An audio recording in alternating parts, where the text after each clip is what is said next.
Hello, John Cornelius. I wanted to show you my solar panels on my batteries, or that connect to my batteries in the house to go to my cabin here in Corinth, Mississippi. Let's go ahead and get a slight panorama of the camera and go at 360 all the way around.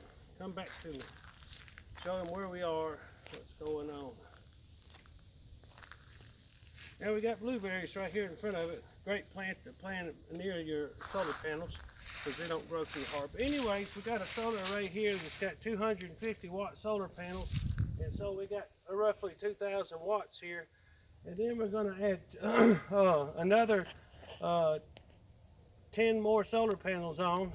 And so then we make the frame out of angle iron and the chain link fencing posts. There's no sense in going and building some gigantic structure out of wood or buying the really expensive solar panel mounts if you know how to do it. Let me show you over here how we weld it together.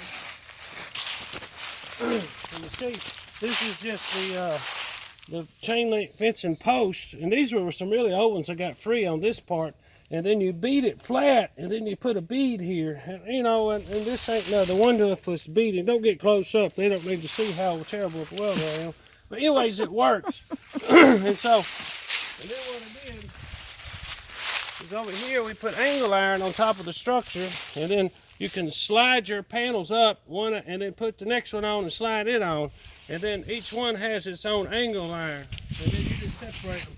The bottom piece right here was a mistake, and I wouldn't put it on next time because it just catches debris right here. So come down here, and you can see where I've added on. And it's real easy to add on because you just leave the holes, the post sticking out here, and then you just add on the lengths you need, and you add to it.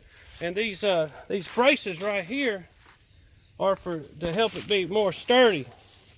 And I got one up there too, at the top left. And so we'll put them on the new part, but I'm not quite to that point yet. So anyway, come over here and I'll show you how I bend them. So what I do is I don't even use concrete. This is a 10-foot post that I nailed into the ground, probably 4 feet down into the ground. And so that really makes it strong. And then I have this device, which you slide the post in here. You put it on there and you just go bang, bang, bang like a hammer, and it drives it into the ground. And I made this myself out of a really thick piece of pipe. It had a coupling on it already, and then I welded these on in an end, and that's all there is to that. So now I want to show you how I bend the ends of the tubing, and I'm just doing this to get it out of my way so I can show you how to do it.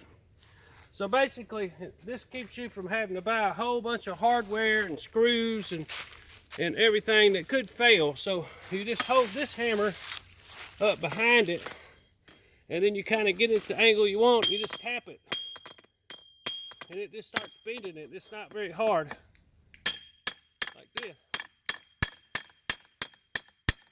You see how it's kind of flattening it out? You do that on that side, then you come over here, and you do it on this side. And this was kind of close, but it don't take much to do it. You see how it's flattening it out?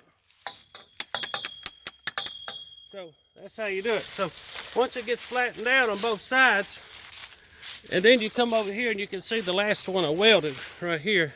Terrible weld, but you know, it'll work. And then where we interlink them to save pieces, you can just spot weld those to hold them together. If it bothers you, you can put a screw through here. And also, if you was really worried and you live in an area with high winds, you could take one of these metal straps, you could put it on here and bend it all around like that. And then you just take a hammer and form it. And then you cut it off, you put two self-tapping screws on each side, and it's an extra strap to keep your solar panels from flying off. We had really high winds just last night, upwards to 50 miles an hour, and those solar panels didn't budge over there. So I don't really think I need this, but some areas might. And these little things here are, you get these at your HVA supply house, and they make them to slide stuff into when they're putting ductwork together and different things. But You see how easy I bent that. So basically that's it, and I appreciate everybody for watching. And don't let not having a whole lot of money keep you from putting solar panels up. We bought solar panels for a little less than $1 a watt, but they were used panels. We bought 10 250 watt solar panels for under, I think it was about $800. So that's really a good price, and you can get used ones for that all day long, and they still put out about 80%. So anyways, have a good day, and thank you for watching my video. Have a good day.